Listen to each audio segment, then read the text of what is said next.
Hello everyone, my name is Destiny Khalil, and this is my video response to Antigone and Ferguson.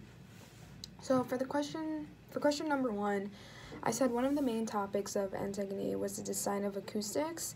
I said the singing and talking, however, was more modern and easily understandable. In the ancient Greek time, the way they spoke and their overall dialogue was very different than ours now. So that was more modernized to help the audience have a better understanding of what is going on and what is being said. I said another thing that they changed to was in Greek times, they would have 3 actors in front and they would just change their masks and play different characters. However, in this, there were multiple characters that just rotated. And then I said I think they revised that so the audience would not get confused and understand clearly who is who. For question number 2, I said one way the community was included was through the design of acoustics and the choir integrated into this play. I did some research and it said that the choir was supposed to represent the citizens' emotions and how they all feel, so the community was definitely represented through the choir in the way that the people felt. I said this can also be represented when they all come together and sing, or when the choir talks in the background after a character does and or says something.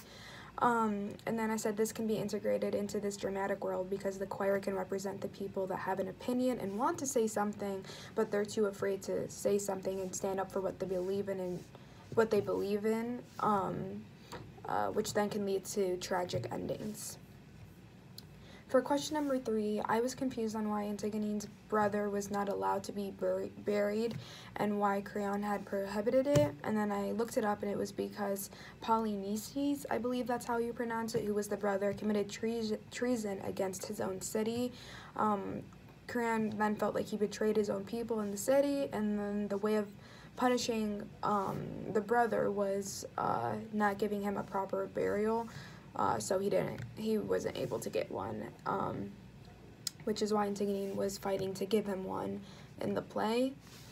And then what do you think Antigone and Ferguson says about identity, power, and politics? So for identity, I said that in Antigone and Ferguson, it says that if you believe in yourself, you should fight for what you want. Antigone is a great example of this. She fights for what she wants and believes in because she believes she is capable of doing such, even if the consequences are very bad, such as death.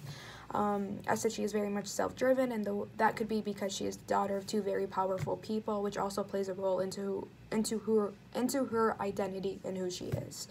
So for power, I said power can be very vicious and turn people into monsters if not used correctly. An example could be Creon, who uses his power to make people fear him. And then for politics, I said although obeying the law is very important and should be done, it is also important to stand up for what you believe in and speak if something is not right. Sometimes there are moments where disobeying the law is important, such as here with Antigone, trying to give her brother a proper burial.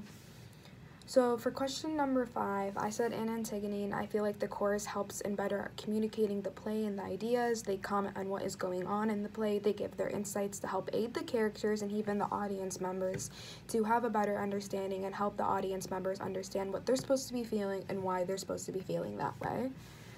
And then for question number 6, 2 questions I would like to pose. The first question is, do you guys think Antigone did the right thing by sticking up for her brother and trying to give him a proper burial? Would you guys do the same thing if you were in her position? Why or why not? And then for the second question, I said, was the chorus helpful or harmful in understanding the play better? Explain why or why not. I know, as mentioned before, the chorus was a main part in Greek theater.